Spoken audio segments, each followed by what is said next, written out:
Baby should be clicking in any moment now. Okay. Shayla, Great Rising. Alicia, Joy Rising. Trina, Bets Wobble. Hey, girls. Hey. All right, y'all.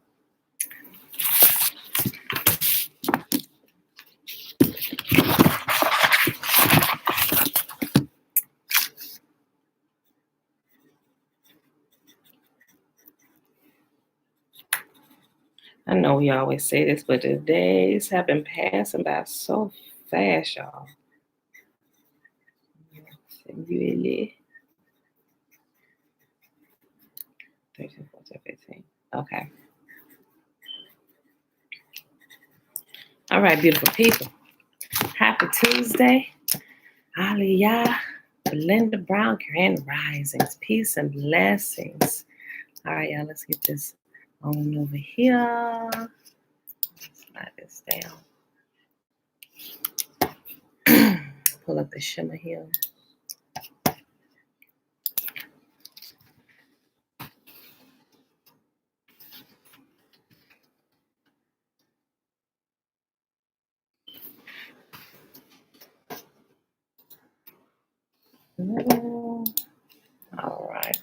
All right, y'all. Adjust my screen real quick.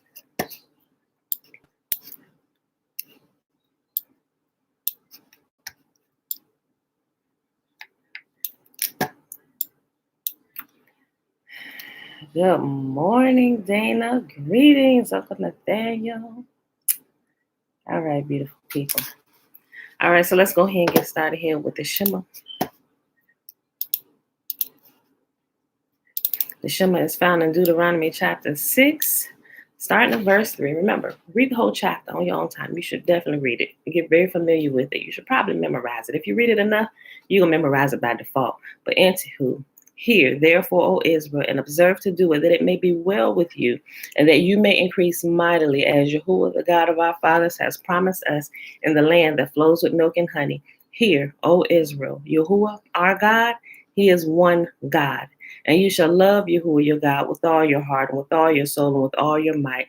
And these words which I command you this day shall be in your heart, and you shall teach them diligently unto your children, and shall talk of them when you sit in your house, and when you walk by the way, and when you lie down, and when you rise up. And you shall bind them for a sign upon your hand, and they shall be as frontlets between your eyes. And you shall write them upon the posts of your house and on your gates. And Yahuwah commanded us to do all these statutes, to fear Yahuwah our God for our good always, that he might preserve us alive, as it is at this day. And it shall be our righteousness if we observe to do all these commandments before Yahuwah our God, as he has commanded us. Son, can you make sure that trash is out? Go do it now before they start rolling through. Did I get bigger by chance? Boy, get off this camera. Come on, get out of here. Nobody want to see it. Move. Get out of here, boy. All right, y'all. It is Wednesday, March the 24th, 2021, day 110 of year 3 of reading through the books of the law and the prophets. And of the 3-year consecutive day count, day 779. We are reading 1 Samuel 15, 16. I'm sorry, no, 13. That looked like 5. I don't know why I did that. 13, 14, and 15. I'm sorry. All right, y'all. Tiffany Sawabona. Good morning, Uncle James Bryan. All right, y'all. 1 Samuel, and I put the wrong chapter because I wrote it wrong. Well, I was in 15. I did that one time before, and we read one chapter that day because I typed in the wrong thing because I wrote it down wrong. Okay, I had to go back to Samuel 13. Okay, 1 Samuel, chapter 13. Saul was 30 years old when he became king, and he reigned for 42 years. Saul selected 3,000 special troops from the army of Israel and sent the rest of the men home. He took 2,000 of the chosen men with him to Michmash, to the hill country of Bethel. The other 1,000 went with Saul's son Jonathan to Gibeah in the land of Benjamin. Soon after this, Jonathan attacked and defeated the garrison of the Philistines at Geba. The news spread quickly among the Philistines, so Saul blew the ram's horn throughout the land, saying, Hebrews, hear this, rise up and revolt. All Israel heard the news that Saul had destroyed the Philistine garrison at Geba, and that the Philistines now hated the Israelites more than ever. So the entire Israelite army was summoned to join Saul at Gilgal. The Philistines mustered a mighty army of 3,000 chariots, 6,000 charioteers, and as many warriors as the grain of sand on the seashore. They camped at Michmash, east of Beth Aven. The men of Israel saw what a tight spot they were in, and because they were hard pressed by the enemy, they tried to hide in caves, thickets, rocks, holes, and cisterns. Some of them crossed the Jordan River and escaped into the land of Gad and Gilead. Some of them crossed the Jordan River and escaped into the land of Gad and Gilead. Meanwhile, Saul stayed at Gilgal, and his men were trembling with fear. Saul waited there 7 days for Samuel, as Samuel had instructed him earlier, but Samuel still didn't come. Saul realized that his troops were rapidly slipping away, so he demanded, "Bring me the burnt offering and the peace offerings," and Saul sacrificed the burnt offering himself. Just as Saul was finishing the burnt offering, Samuel arrived. Saul went out to meet and welcome him, but Samuel said, "What is this that you have done?" Saul replied, "I saw my men scattering from me, and you didn't arrive when you said you would, and the Philistines are at Michmash ready for battle. So I said, the Philistines are ready to march against us at Gilgal, and I haven't even asked for Yahuwah's help. So I felt compelled to offer the burnt offering myself before you came." "How foolish," Samuel exclaimed. You have not kept the command Yahuwah your God gave you. Had you kept it, Yahuwah would have established your kingdom over Israel forever. But now your kingdom must end, for Yahuwah has sought out a man after his own heart. Yahuwah has already appointed him to be the leader of his people because you have not kept his command." Samuel then left Gilgal and went on his way, but the rest of the troops went with Saul to meet the army. They went up from Gilgal to Gibeah in the land of Benjamin. When Saul counted the men who were still with him, he only found 600 were left. Saul and Jonathan and the troops with them were staying at Geba in the land of Benjamin. The Philistines set up their camp at Michmash. 3 raiding parties soon left the camp of the Philistines. One went north toward Ophrah in the land of Shaul. Another went west to Beth Horon, and the third moved toward the border above the valley of Zebulun near the wilderness. There were no blacksmiths in the land of Israel in those days. The Philistines wouldn't allow them for fear they would make swords and spears for the Hebrews. So whenever the Israelites needed to sharpen their plowshares, picks, axes, or sickles, they had to take them to a Philistine blacksmith. The charges were as follows: 1/4 ounce of silver for sharpening a plowshare or a pick, and 1/8 ounce for sharpening an axe or making the point of an axe gold. So on the day of battle, none of the people of Israel had a sword or spear except for Saul and Jonathan. The pass at Michmash had meanwhile been secured by a contingent of the Philistine army. Shalom, Mom. 1 Samuel chapter 14. One day, Jonathan said to his armor bearer, "Come on, let's go over to where the Philistines have their outposts." But Jonathan did not tell his father what he was doing. Meanwhile, Saul and his 600 men were camped on the outskirts of Gibeah around the pomegranate tree at Migron. Among Saul's men was Ahijah the priest, who was wearing the ephod, the priestly vest. Ahijah was the son of Ichabod's brother, Ahitub, the son of Phinehas, son of Eli, the priest of Yahuwah who had served at Eli. No one realized that Jonathan had left the Israelite camp. To reach the Philistine outpost, Jonathan had to go down between 2 rocky cliffs that were called Bozez and Sina. The cliff on the north was in front of Michmash. Yes or no? Did you or did you not? I did. Okay, that's what I thought, because when I reminded you this morning, because I forgot that you did. Okay, I ain't never hurts to check. Yeah, I need to slow the time down. Guy, like tripping up. Okay, I was just checking with your son. No one realized that Jonathan had left the Israelite camp. To reach the Philistine outpost, Jonathan had to go down between two rocky cliffs that were called Bozez and Sina. The cliff on the north was in front of Michmash, and the one on the south was in front of Geba. Let's go across to the outpost of those pagans, Jonathan said to his armor bearer. Perhaps Yahuwah will help us, for nothing can hinder Yahuwah. He can win a battle, whether he has many warriors or only a few. Do what you think is best, the armor bearer replied. I am with you completely, whatever you decide. All right, then, Jonathan told him. We will cross over and let them see us. If they say to us, stay where you are or we will kill you, then we will stop and not go up to them. But if they say, come on up and fight, then we will go up. That will be Yahuwah's sign that he will help us defeat them. When the Philistines saw them coming, they shouted, look, the Hebrews are crawling out of their holes. Then the men from the outpost shouted to Jonathan, come on up here and we'll teach you a lesson. Come on, climb right behind me, Jonathan said to his armor bearer, for Yahuwah will help us defeat them. So they climbed up using both hands and feet, and the Philistines fell before Jonathan and his armor bearer. So they climbed up using both hands and feet, and the Philistines fell before Jonathan and his armor bearer killed those who came behind him. They killed some 20 men in all, and their bodies were scattered about half an acre. Suddenly, panic broke out in the Philistine army, both in the camp and in the field, including even the outposts and raiding parties. And just then, an earthquake struck, and everyone was terrified.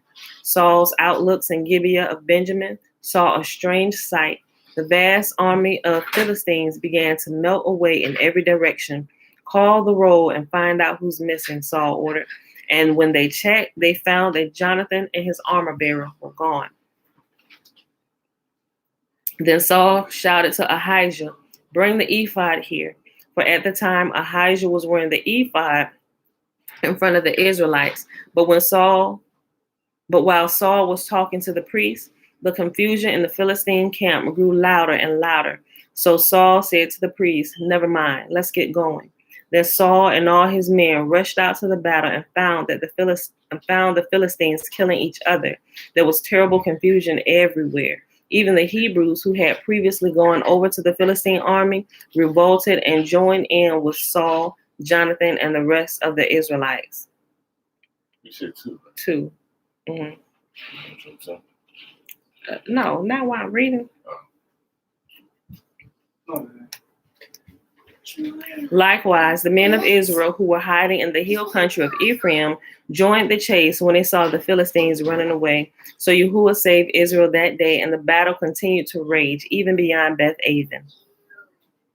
Now the men of Israel were pressed to exhaustion that day because Saul had placed them under an oath, saying, let a curse fall on anyone who eats before evening, before I have full revenge on my enemies. So no one ate anything all day, even though they had all found honeycomb on the ground in the forest. They didn't dare touch the honey because they all feared the oath they had taken. But Jonathan had not heard his father's command, and he dipped the end of his stick into a piece of the honeycomb and ate the honey. After he had eaten it, he felt refreshed. But one of the men saw him and said, your father made the army take a strict oath that anyone who eats food today will be cursed. That is why everyone is weary and faint. My father has made trouble for us all, Jonathan exclaimed. A command like that only hurts us. See how refreshed I am when I have eaten this little bit of honey? If the men had been allowed to eat freely from the food they found among our enemies, think how many more Philistines we could have killed. They chased and killed the Philistines all day, from Michmash to Ajalon, growing more and more faint. That evening they rushed for the battle plunder and butchered the sheep, goats, cattle, and calves, but they ate them without draining the blood. Someone reported to Saul, look, men are sinning against Yahuwah by eating meat that still has blood in it. That is very wrong, Saul said. Find a large stone and roll it over here. Then go out among all the troops and tell them, bring the cattle, sheep, and goats here to me. Kill them here and drain the blood before you eat them. Do not sin against Yahuwah by eating meat with the blood still in it. So that night all the troops brought their animals and slaughtered them there. Then Saul built an altar to Yahuwah. It was the first of the altars he built to Yahuwah. Then Saul said, let's chase the Philistines all night and plunder them until sunrise. Let's destroy every last one of them. His men replied, we'll do whatever you think is best. But the priest said, let's ask Yahuwah first. So Saul asked Yahuwah, should we go after the Philistines? Will you help us defeat them? But Yahuwah made no reply that day. Then Saul said to the leaders, something is wrong. I want all my army commanders to come here. We must find out what sin was committed today. I vow by the name of Yahuwah who rescued Israel that the sinner will surely die, even if it is my own son Jonathan. But no one would tell him what the trouble was. Then Saul said, Jonathan and I will stand over here, and all of you stand over there. And the people responded to Saul, whatever you think is best. Then Saul prayed, O Lord God of Israel, please show us who is guilty and who is innocent. Then they cast sacred lots, and Jonathan and Saul were chosen as the guilty ones, and the people were declared innocent. Then Saul said, now cast lots again and choose between me and Jonathan. And Jonathan was shown to be the guilty one.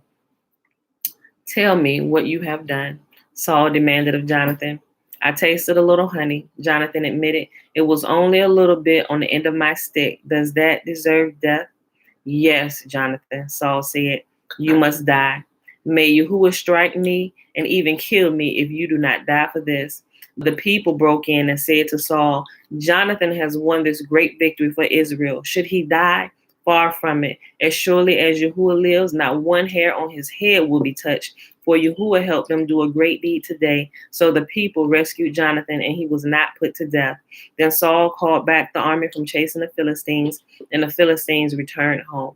Now, when Saul had secured his grasp on Israel's throne, he fought against his enemies in every direction, against Moab, Ammon, Edom, and the kings of Zobah and the Philistines. And wherever he turned, he was victorious. He performed great deeds and conquered the Amalekites, saving Israel from all those who had plundered them.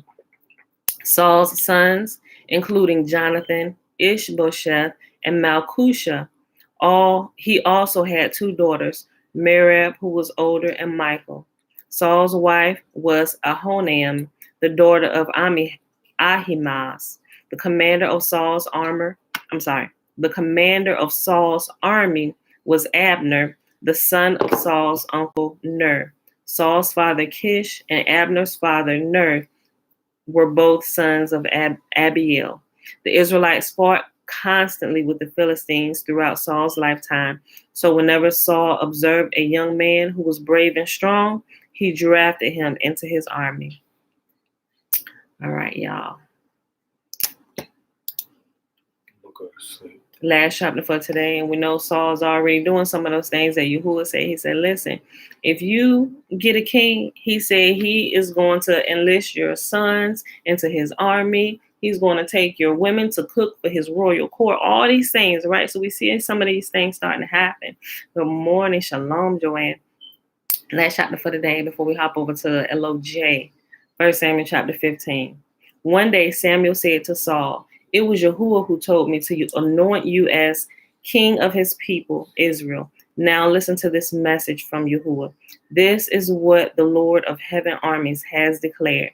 I have decided to settle accounts with the nation of Amalek for opposing Israel when they came from Egypt.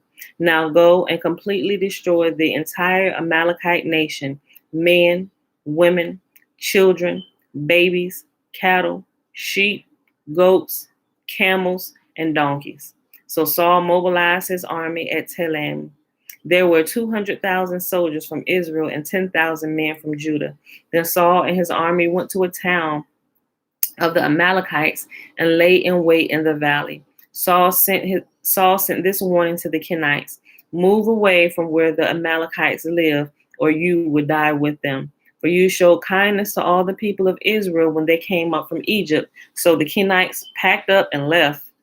Then Saul slaughtered the Amalekites from Havilah all the way to Shur, east of Egypt. He captured Agag, the Amalekite king, but completely destroyed everyone else. Saul and his men spared Agag's life and kept the best of the sheep and goats, the cattle, the fat calves, and the lambs, everything, in fact, that appealed to them. They destroyed only what was worthless or of poor quality. And we know this is where the big mistake comes in, right? Yahuwah said destroy everybody and everything. They didn't. They kept the best for themselves, and they captured King Agag. And we know how detrimental this particular move was, right? That's why Esther had to come into play.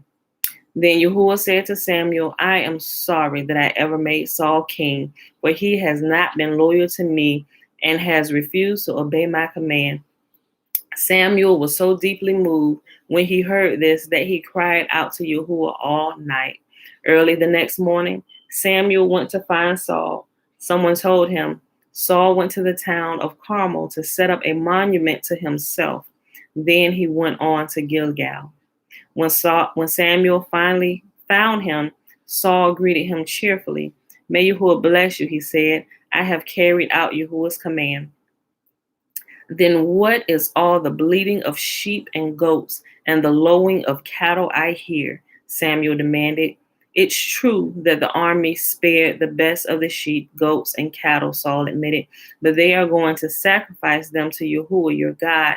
We have destroyed everything else. Then Samuel said to Saul, stop. Listen to what Yahuwah told me last night. What did he tell you? Saul asked. And Samuel told him, although you may think little of yourself, are you not the leader of the tribes of Israel? Yahuwah has anointed you as king of Israel, and Yahuwah sent you on a mission and told you, go and completely destroy the sinners, the Amalekites, until they are all dead. Why haven't you obeyed Yahuwah? Why did you rush for the plunder and do what was evil in Yahuwah's sight? But I did obey Yahuwah, Saul insisted. I carried out the mission he gave me. I brought back King Agag, but I destroyed everyone else. Then my troops brought the best of the sheep, goats, cattle, and plunder to sacrifice to Yahuwah, your God, in Gilgal. But Samuel replied, what is more pleasing to Yahuwah, your burnt offerings and sacrifices, or your obedience to his voice? Listen, obedience is better than sacrifice, and submission is better than offering the fat of rams. Rebellion is as the sin of witchcraft, and stubbornness as bad as worshiping idols. Because you have rejected the command of Yahuwah, he has rejected you as king. Then Saul admitted to Samuel, yes, I have sinned. I have disobeyed your instructions and Yahuwah's command, for I was afraid of the people and did what they demanded. But now, please forgive my sin and come back with me so that I may worship Yahuwah. But Samuel replied, I will not go back with you. Since you have rejected Yahuwah's command, he has rejected you as the king of Israel. As Samuel turned to go, Saul tried to hold him back and tore the hem of his robe. And Samuel said to him, Yahuwah has torn the kingdom of Israel from you today and has given it to someone else, one who is better than you. And he who is the glory of Israel will not lie, nor will he change his mind, for he is not human that he should change his mind. Then Samuel pleaded again, I know I have sinned, but please, at least honor me before the elders of my people and before Israel by coming back with me so that I may worship Yahuwah your God. So Samuel finally agreed and went back with him, and Saul worshiped Yahuwah. Then Samuel said, bring King Agag to me. Agag arrived full of hope, for he thought, surely the worst is over, and I have been spared. But Samuel said, as your sword has killed the sons of many mothers, now your own mother will be childless. And Samuel cut Agag to pieces before Yahuwah at Gilgal. Then Samuel went home to Ramah, and Saul returned to his house at Gibeah of Saul. Samuel never went to meet with Saul again, but he mourned constantly for him, and Yahuwah was sorry that he had ever made Saul king of Israel. All right, beautiful people. And that is our reading for today. But we find out here from this time that King Agag was captured until the time that the prophet and seer Samuel chopped him to pieces. He got his groove on with somebody there in the camp, right? Some woman. How do we know? Because a descendant called Haman comes up on the scene, and he's returning for his daddy's records, defending his daddy's honor during King Artaxerxes' time of rule and reign, right? Okay, so when Yahuwah tells us something, we may not see the consequences of our disobedience for many years later, maybe possibly into the next generation, right? But when we don't keep his command, we can be certain that there's a consequence that follows, and it's not going to be too good, right? So let's keep the commands at all times and always exactly how he said it. Let's not make adjustments to it because we think it's a little bit better, right? It's never that way. Yahuwah knows best. All right, y'all. So let's hop over to the Legends of the Jews. We are in volume 4, chapter 6 today, page 438 if you have the bigger book. And the first section is called The Division of the Kingdom. So remember, we ended with all of King Solomon's, all his shenanigans, and how he was kicked off his throne, how he was brought back, and about his daughter, who he had, who he understood by seeing in the clock, by seeing from the stars or reading the stars of the clock in the sky, that she would marry a poor man or someone who would seem to be poor. He was poor at the time. But in order to circumvent what he saw, he decided to build a palace for her out in the middle of the ocean and fill it with palace guards and stuff. He put everything in there that she needed, right? So nobody could get to her. Clearly, we know that the story of Rapunzel, and I believe Aliyah mentioned Shrek, because there's some of that stuff from Shrek in there too. But all this was taken from King Solomon and his daughter, right? Remember, they ain't original. They always steal stuff, put a little twist on it, make you think like it's original. No, they stole it from the originals, right? The originals. Okay. So now we're at the point to where the kingdom is about to be divided, and Yahuwah said, I'm not going to take the kingdom in your lifetime, but I'm going to snatch it away in your son's rule, right? So let's get started with that. The division of the kingdom into Judah and Israel, which took place soon after the death of Solomon, had cast its shadow before, when Solomon, on the day after his marriage with the Egyptian princess, disturbed the regular course of the temple service by sleeping late with his head on the pillow under which lay the key of the temple. Jeroboam, with 80,000 Ephraimites, approached the king and publicly called him to account for his negligence. Yahuwah administered a reproof to Jeroboam. Why dost thou reproach a prince of Israel? As thou livest, thou shalt have a taste of his rulership, and thou wilt see that there are not equal, and thou wilt see thou art not equal to its responsibilities. On another occasion, a clash occurred between Jeroboam and Solomon. The latter ordered his men to close the openings David had made in the city wall to facilitate the approach of the pilgrims to Jerusalem. This forced them all to walk through the gates and pay a toll. The tax thus collected, Solomon gave to his wife, the daughter of Pharaoh, as pin money. Indignant at this, Jeroboam questioned the king about it in public. In other ways, too, he failed to pay Solomon the respect due to royal position as his father before him.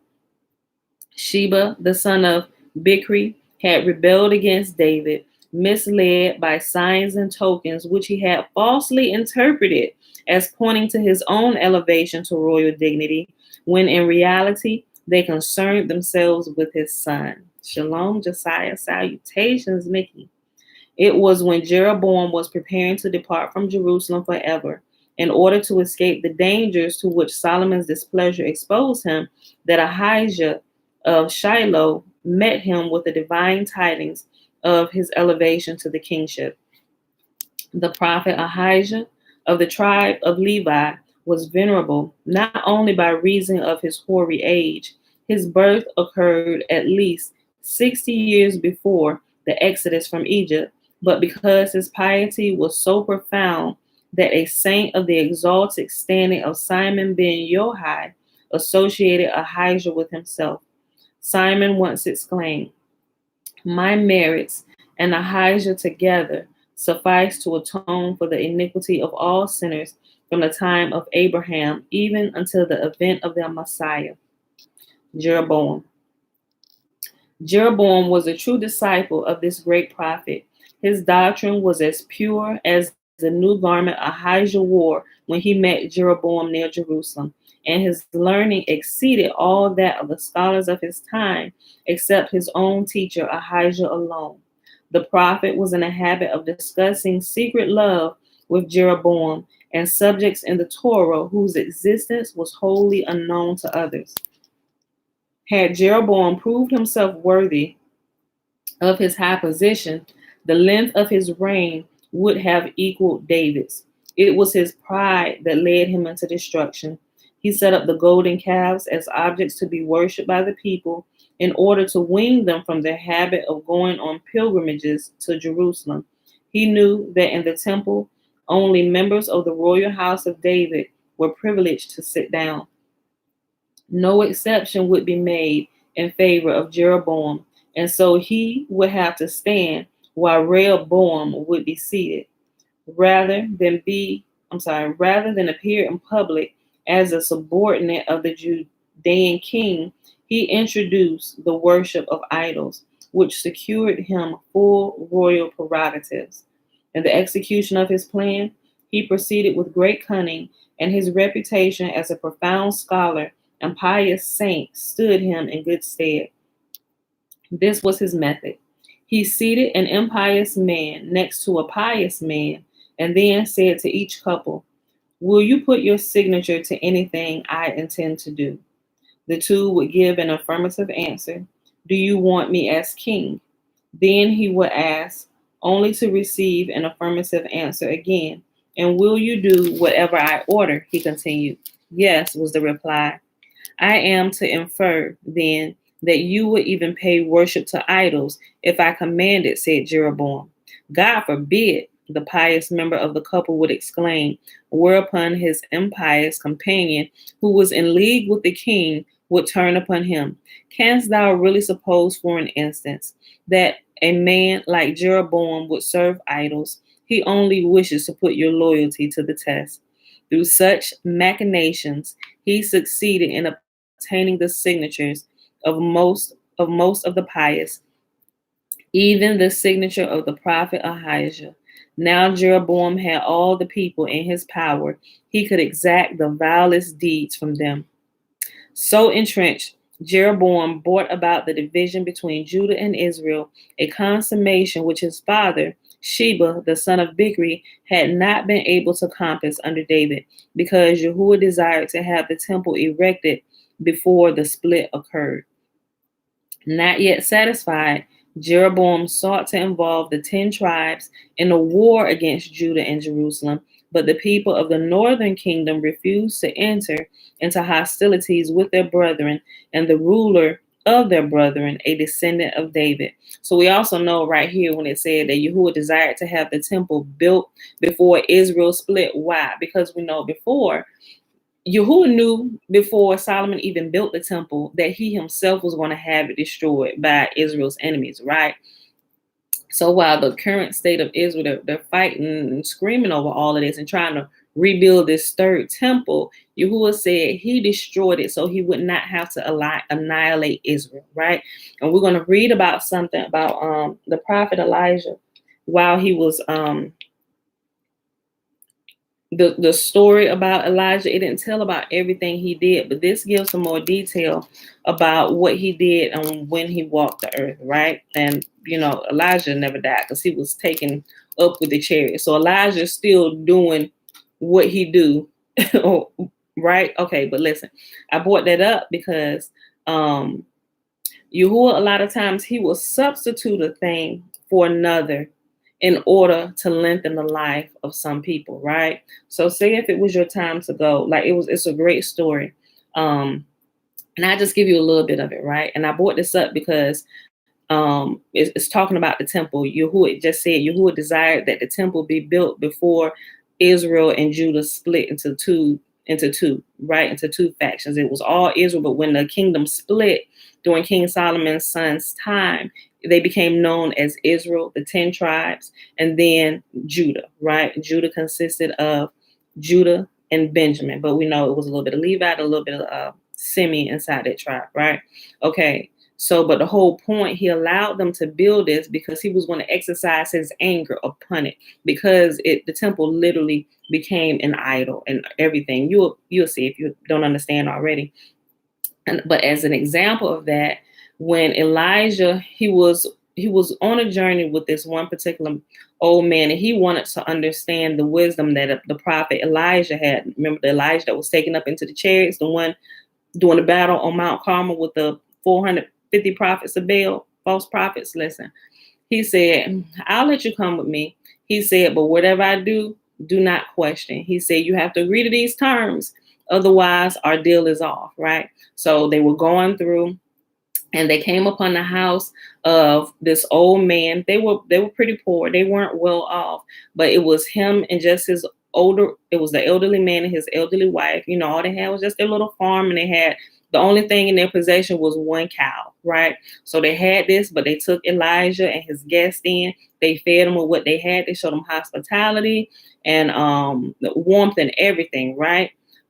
So the day that Elijah, which was a couple of days later, the day that Elijah and his companion was leaving, the couple's cow, their only possession of wealth that they could get money off of, whether they selling the milk, they traded for the meat, whatever, it died, right?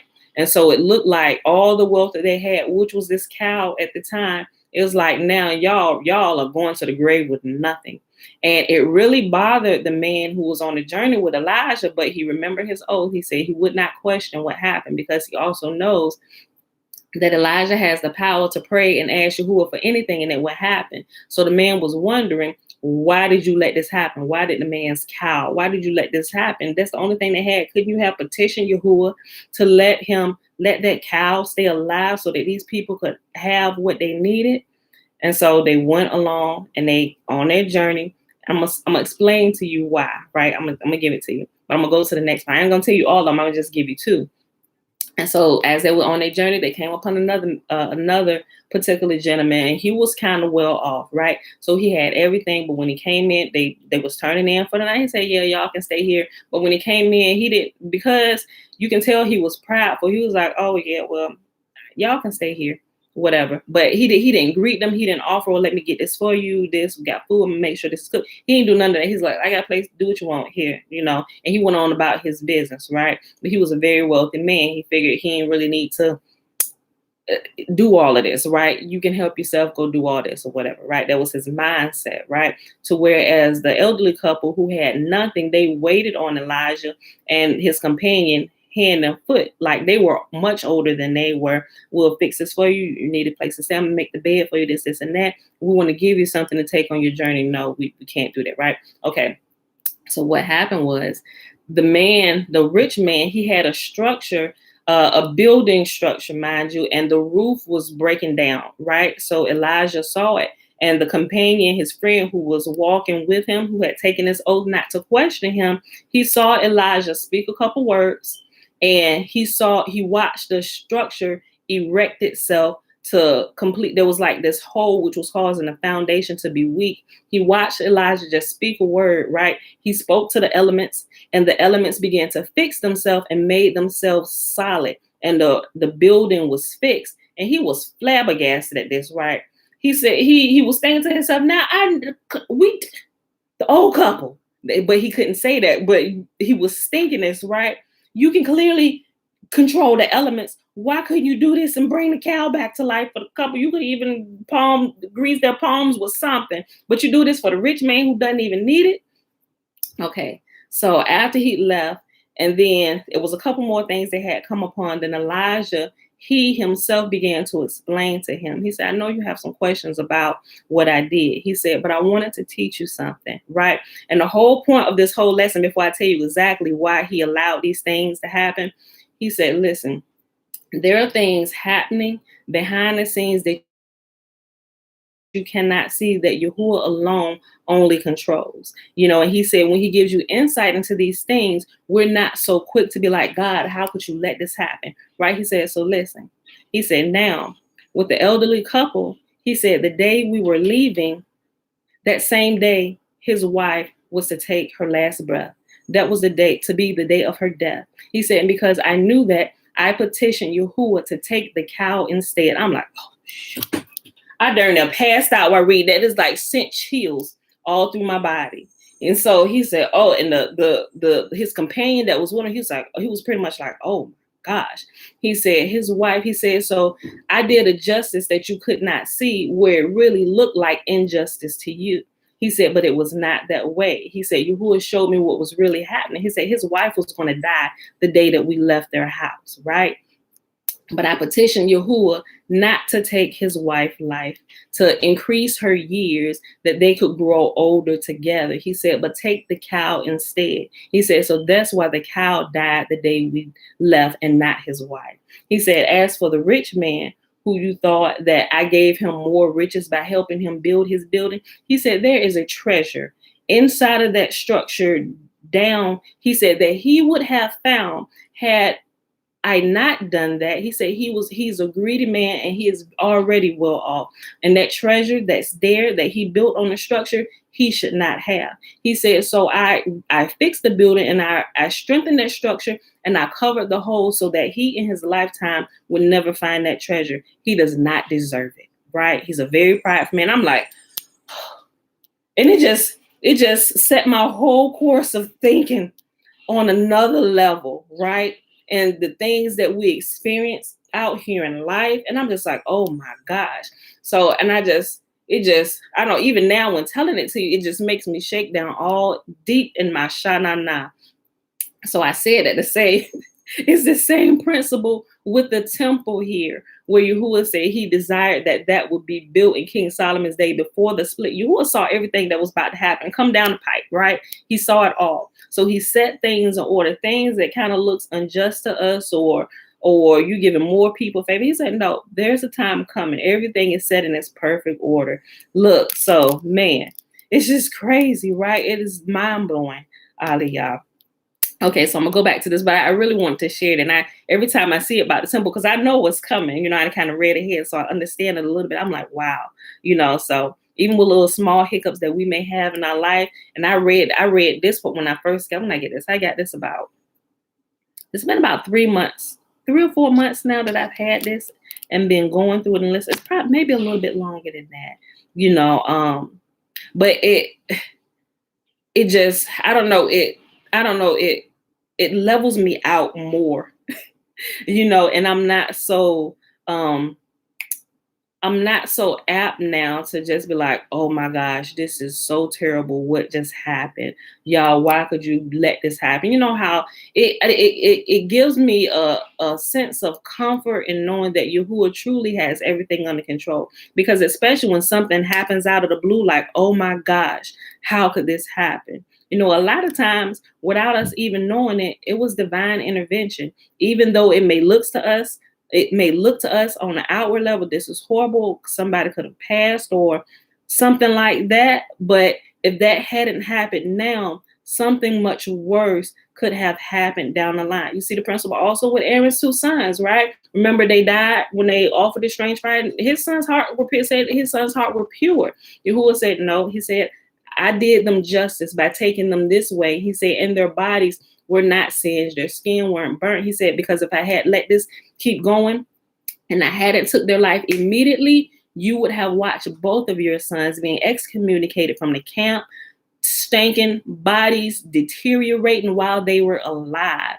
You could not have handled that, so I took them now. It seems unjust now, he said, but that would have been more unjust if I had let it get that far. And I'm just like, boy, I'm just like, yo, that's crazy, right? So I'm humbled by a lot of this stuff, and I just sit back and think sometimes, and it puts me on it helps me course correct myself on another whole level when I think about this, So I'm not so quick now to jump in people's face and try and correct them on some stuff, or if I see them going off, because everybody has their time of awakening or whatever. It's not my job to cram stuff down your throat. I'm just here to give it to you straight. I ain't gonna hype you up with a bunch of emotion. I'm gonna give it to you straight. If you can't take it straight, then you keep on going till you get to a point to whatever you need to get can get inside of you. But you're gonna come here and we're gonna be level-headed and we're gonna talk it through. I don't want you to feel like you're being forced to do anything. It has to be your own decision. Whatever it is you do, you have to take information, weigh it carefully. It has to be your decision. You have to own the information and you have to own your own decision, right? Keeping Yahuwah's commands causes us to be responsible and it causes us to think, right? Other places in religion, it has us overtly emotional and doing things out of emotion and out of being scared. So I don't know. When I read these stories, it's another whole level of truth that comes out. And I just sit and think about it. I'm like, wow. Okay, let me go back. All right. So that's enough on that. Okay. So entrenched, Jeroboam brought about the division between Judah and Israel, a consummation which his father, Sheba, the son of Bichri, had not been able to compass under David, because Yahuwah desired to have the temple erected before the split occurred. Not yet satisfied, Jeroboam sought to involve the 10 tribes in the war against Judah and Jerusalem, but the people of the northern kingdom refused to enter into hostilities with their brethren and with the ruler of their brethren, a descendant of David. Jeroboam appeared to the elders of the Israelites, and they referred him to the Danites, the most efficient of their warriors, but they swore by the head of Dan, the ancestor of their tribe, that they would never consent to the But they swore by the head of Dan, the ancestor of their tribe, that they would never consent to shed blood of their brethren. They were even on the point of rising against Jeroboam, and the clash between them and the followers of Jeroboam was prevented only because Yahuwah prompted the Danites to leave Palestine. Their first plan was to journey to Egypt and take possession of the land. They gave it up when their princes reminded them of the biblical prohibition against dwelling in Egypt. Likewise, they were restrained from attacking the Edomites, Ammonites, and Moabites, for the Torah commands considerate treatment of them. Finally, they decided to go to Egypt, but not to stay there, only to pass through Ethiopia. The Egyptians were in great terror of the Danites, and their hardiest warriors occupied the roads traveled by them. Arrived in Ethiopia, the Danites slew a part of the population, exacted tribute from the rest. The departure of the Danites relieved Judah from the apprehended invasion by Jeroboam, but danger arose from another quarter. Shishak, the ruler of Egypt, who was the father-in-law of Solomon, came to Jerusalem and demanded his daughter's jointure. He carried off the throne of Solomon and also the treasure which the Israelites had taken from the Egyptians at the time of the Exodus. So the Egyptian money returned to its source. Okay, we'll read this next section. Actually, we can read these next two. They're really short. Okay. The two Abijahs. Jeroboam did not entirely forego his plan of a campaign against Judah, but it was not executed until Abijah had succeeded his father Rehoboam on the throne of Jerusalem. So we got Rehoboam and Jeroboam, right? So don't get them mixed up.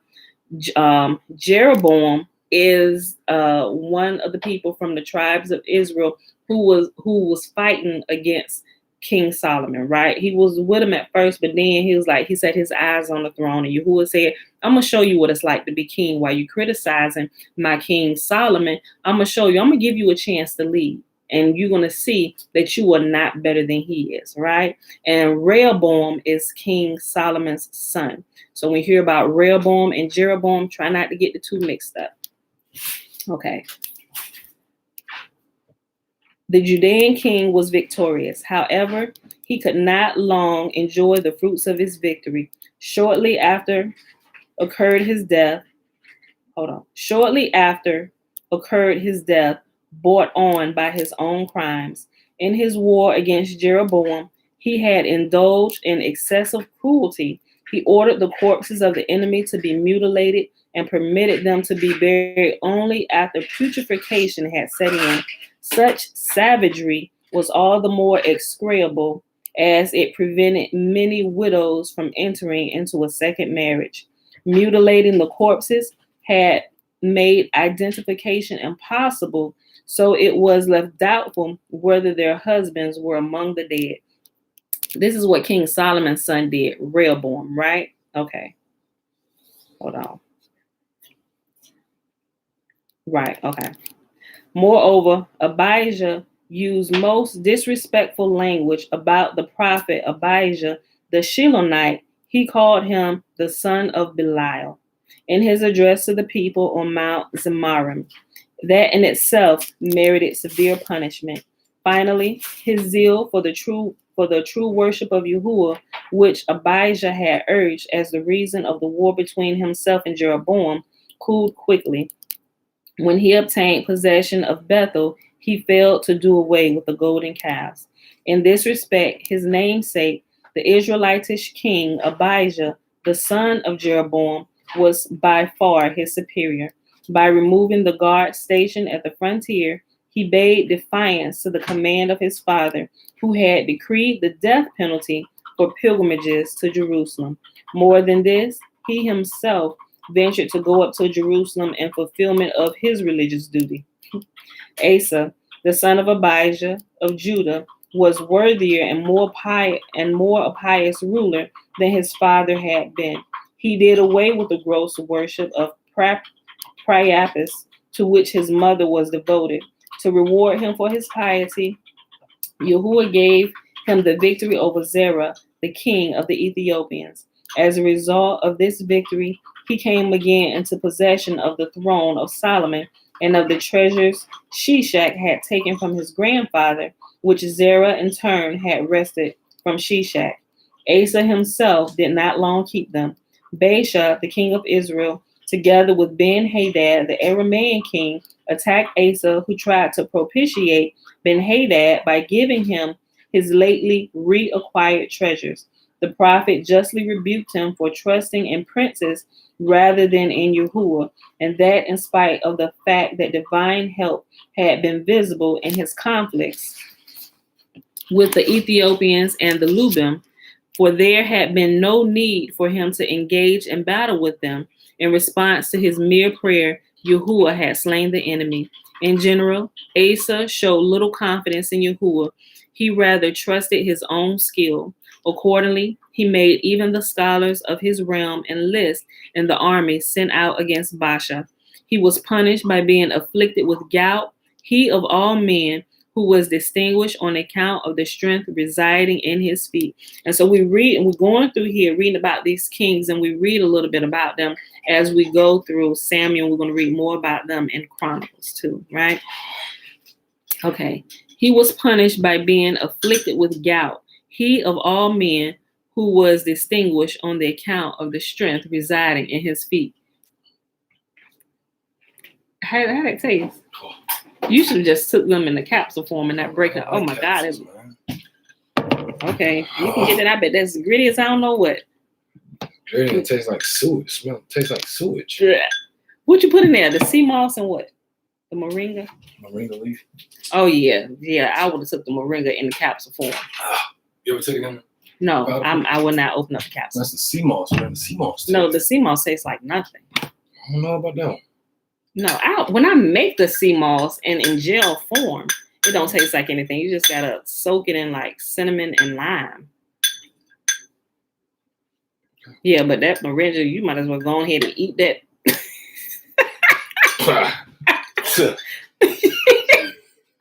That stuff look thick. It ain't thick. It's floating at the top of that juice. I tried to stir it up. That jar came right back up to the top. Like, I ain't going down. Yeah, go ahead. I'm gonna just look here. I can't watch you do that. Black man can't hold me down. Okay, y'all, hold up. Okay, my husband in here taking his morning juices and berries, supplements, sea moss and moringa. I already scored that. Is it moringa or moringa? I probably need to pull up a YouTube video and have somebody else say it.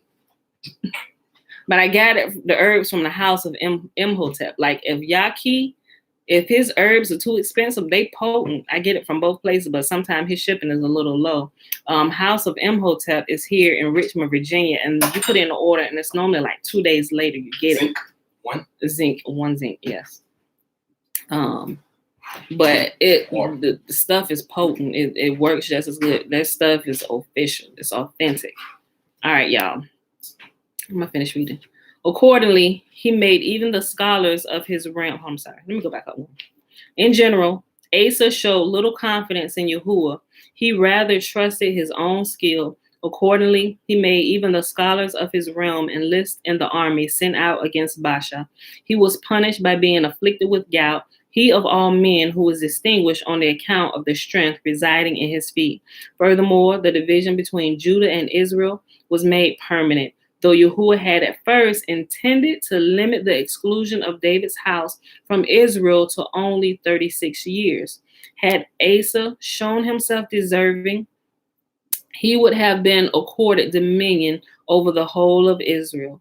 In point of fact, Asa, through his connection by marriage with the house of Omri, contributed to the stability of the Israelitish dynasty. For as a result of the support given by the son ruler Omri, succeeded in putting his rival Timni out of the way. Then it was that Yahuwah resolved that the descendants of Asa should perish simultaneously with the descendants of Omri.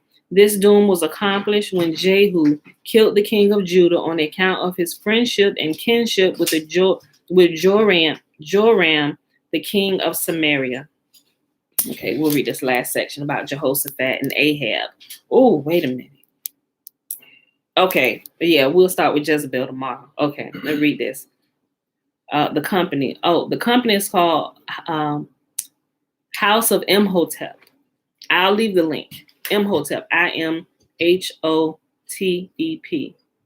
It's a natural herbs company. I'm telling you, it's really, really good. They got a lot of products. I use quite a few of them here. I'm telling you, some of the stuff, if you feel like even slight dripping in the throat, sinuses, take this. I got something for everything. Got to. I ain't trying to be up here hacking and blessed be the most holy. For these 3 years, nothing has attacked my body. Nothing. If I feel something a little, okay, let's do this. Take this. Make sure my eating habits is back on track. Whatever. So, but yeah, y'all should check it out. It's really affordable too. All right. The successors of Omri and Asa, each in his way, were worthy of their fathers. Jehoshaphat, the son of Asa, was very wealthy. The treasures which his father had sent to the Aramean ruler reverted to him in consequence of his victory over the Ammonites, themselves the conquerors of the Arameans, whom they had despoiled of their possessions. His power was exceedingly great. Each division of his army counted no less than 160,000 warriors. Yet rich and powerful as he was so modest that he refused to don his royal robe when he went to the house of the prophet Elisha to consult him. He appeared before him in the attire of one of the people. Unlike his father, who had little consideration for scholars, Jehoshaphat was particularly gracious towards them. When a scholar appeared before him, he arose and hastened to meet him, and kissing and embracing him, greeted him with the words, Rabbi, Rabbi. Jehoshaphat concerned himself greatly about the purity and sanctification of the temple. He was the author of the ordinance forbidding anyone to ascend the temple mount whose term of uncleanliness had not expired, even though he had taken a ritual bath. His implicit trust in Yahuwah made him a complete contrast to his skeptical father. He turned to Yahuwah and employed his help when, to human reason, seemed an utter impossibility. In the war with the Arameans, an enemy held his sword at Jehoshaphat's very throat, ready to deal the fatal blow. But the king entreated the help of Yahuwah, and it was granted. In power and in wealth, Ahab, king of Samaria, outstripped his friend Jehoshaphat. For Ahab is one of that small number of kings who have ruled over the whole world. No less than 252 kingdoms acknowledge his dominion. Okay. Now we need to answer that one. I'm sorry, y'all. What you say, babe? No, that wasn't a truck. Okay. As for his wealth, it was so abundant that each of his 140 children possessed several ivory palaces, summer and winter residences. But what gives Ahab his prominence among the Hebrew kings is neither his power nor his wealth, but his sinful conduct. For him, the gravest transgressions committed by Jeroboam were slight peccadillos. I think they say peccadillos. Yes, baby. Okay, hold on. I'll make some juice in a second. Hold on. At his order, the gates of Samaria bore the inscription, Ahab denies the God of Israel. He was so devoted to idolatry, to which he was led astray by his wife Jezebel, that the fields of Palestine were full of idols. But he was not wholly wicked. He possessed some good qualities. He was liberal towards scholars, and he showed great reverence for the Torah, which he studied zealously. When Ben-Hadad exacted all he possessed,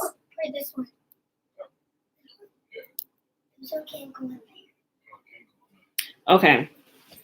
When Ben-Hadad exacted all he possessed, his wealth, his wives, his children, he acceded to his demands regarding everything except the Torah, that he refused peremptorily. I'm sorry, y'all. Some of these words be screwing me up. Peremptorily, Peremptorily.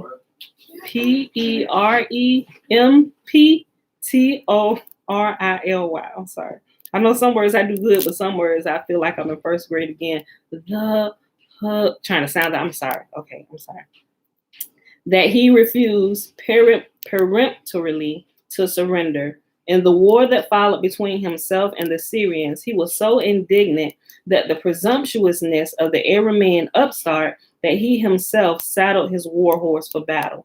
His zeal was rewarded by Yahuwah. He gained a brilliant victory. He gained a brilliant victory in a battle in which no less than 100,000 of the Syrians were slain, as the prophet Micaiah had foretold to him. The same seer admonished him not to deal gently with Ben-Hadad. Yahuwah's word to him had been, know that I had set many a pitfall and trap to deliver him into thy hand. If thou lettest him escape, thy life will be forfeit for his. Nevertheless, the disastrous end of Ahab is not to be ascribed to his disregard of the prophet's warning, for he finally liberated Ben-Hadad, but chiefly to the murder of his kinsman Naboth, who executed the charge of treason he had ordered, so that he might put him in possession of Naboth's wealth. His victim was a pious man, and in the habit of going on pilgrimages to Jerusalem on the festivals. He was a great singer. His presence in the holy city attracted many other pilgrims thither. Once Naboth failed to go on his customary pilgrimage. Then it was that his false conviction took place, a very severe punishment for the transgression, but not wholly unjustifiable. Under Jehoshaphat's influence and counsel, Ahab did penance for his crime, and the punishment Yahuwah meted out to him was thereby mitigated to the extent that his dynasty was not cut off from the throne at his death. In the heavenly court of justice, at Ahab's trial, the accusing witnesses and his defenders exactly balanced each other in number and statements until the spirit of Naboth appeared and turned the scale against Ahab. The spirit of Naboth, it had been too that had led astray the prophets of Ahab.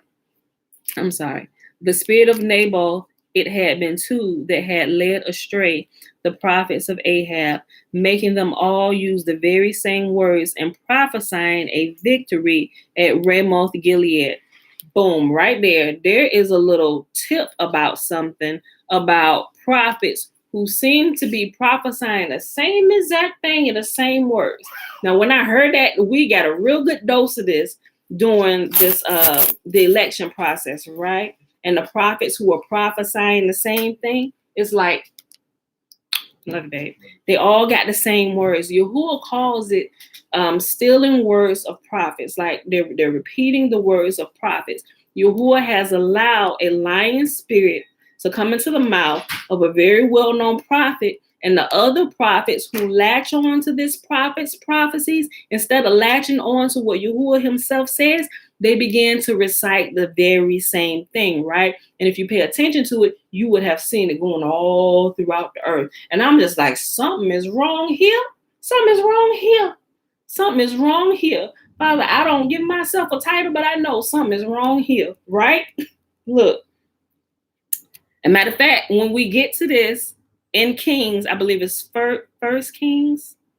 It's definitely in First Kings where King Ahab comes up in this whole thing, because there was a whole court session that happened. And Yahuwah said, who can I get to go out here and go ahead and lead Ahab to his death? Because he ain't listening, right? He had some good qualities. He studied the Torah, right? He studied it and didn't apply it, right? So he said, okay, Ahab ain't listening anymore. So the different ones was coming before Yahuwah, and there was one, the last one, he said, I'll go. He said, what you gonna do? He said, I'll be a lying spirit in the mouth of the prophets, and I will deceive them. Yahuwah said, yes, go, and you will be successful. Yahuwah said, go, and Yahuwah granted permission for this to happen. So when y'all see this, when y'all see this happening, if y'all ever see it happen again, and there seems like there's a multitude of prophets prophesying the same thing all together, almost identical words, you better believe that that is a red flag, and you better back it up.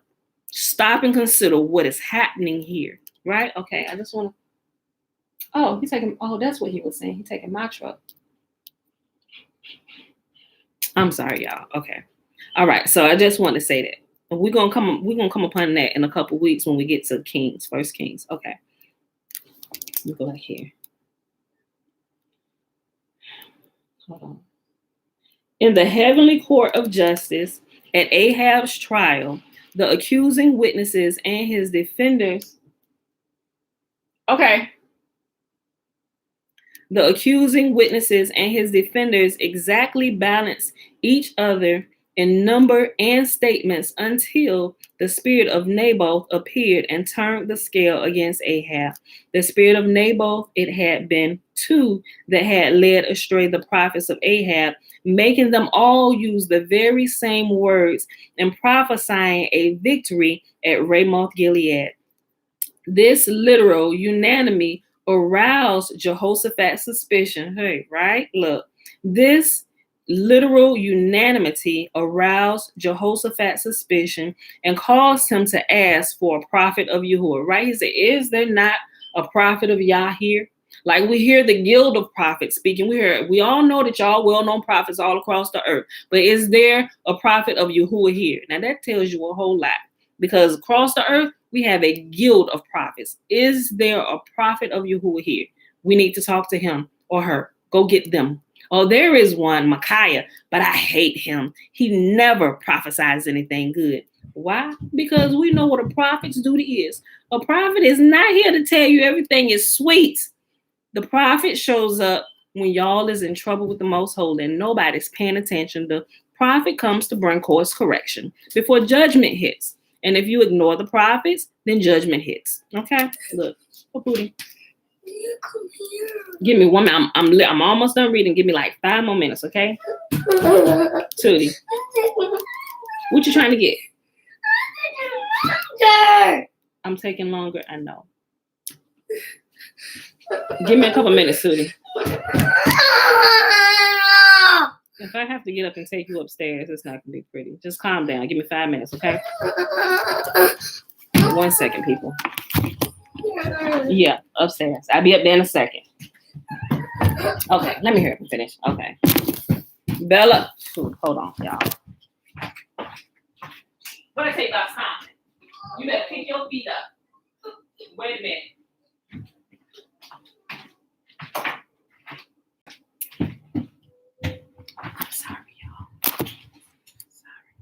She got a habit of stomping away. Okay, let me hurry up and finish. Okay. This literal unanimity aroused Jehoshaphat's suspicion and caused him to ask for a prophet of Yahuwah. For the rule is, the same thought is revealed to many prophets, but no two prophets express it in the same words. Jehoshaphat's mistrust was justified by the issue of war.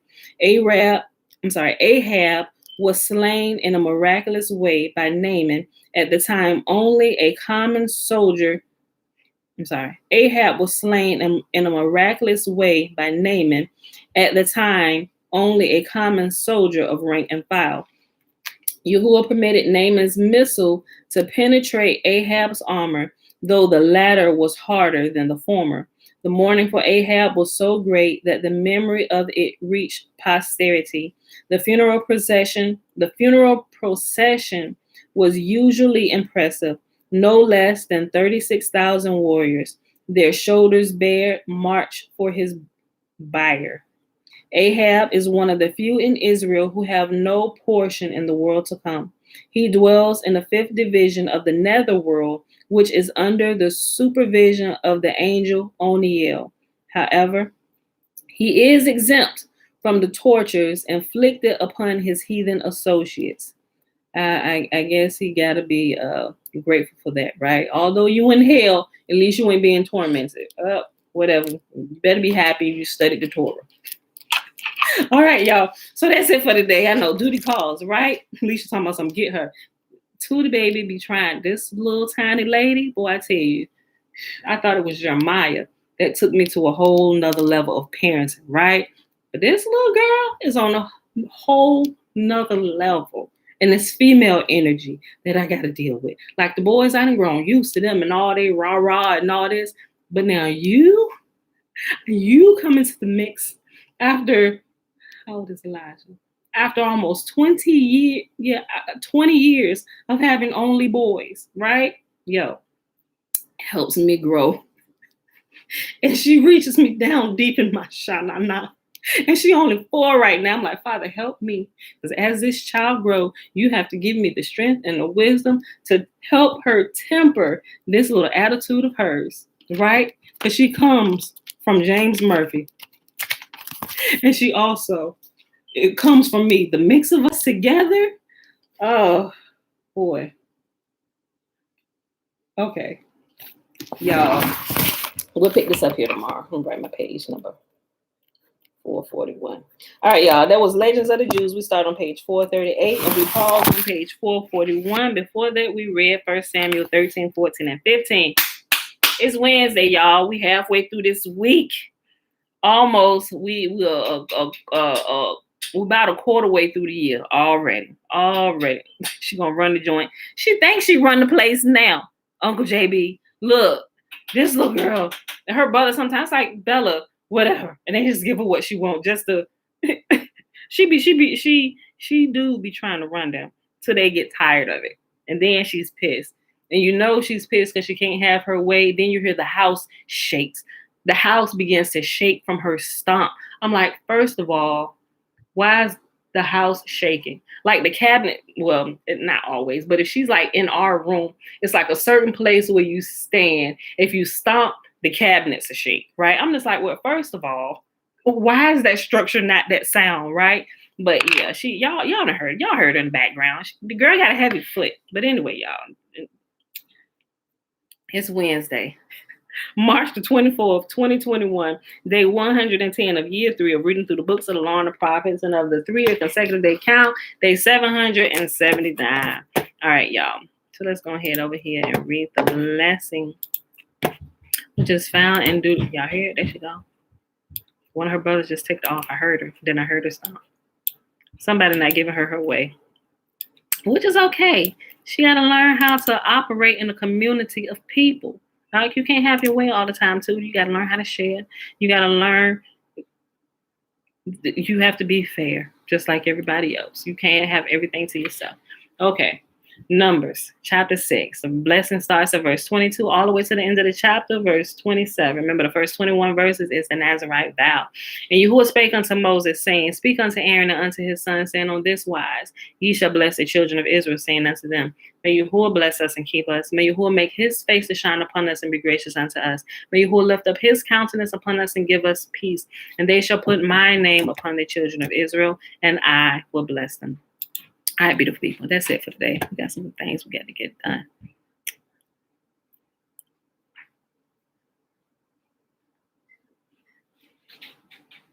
All right, y'all. Okay, that's it. I'll see y'all tomorrow, bright and early. Peace. We out of here.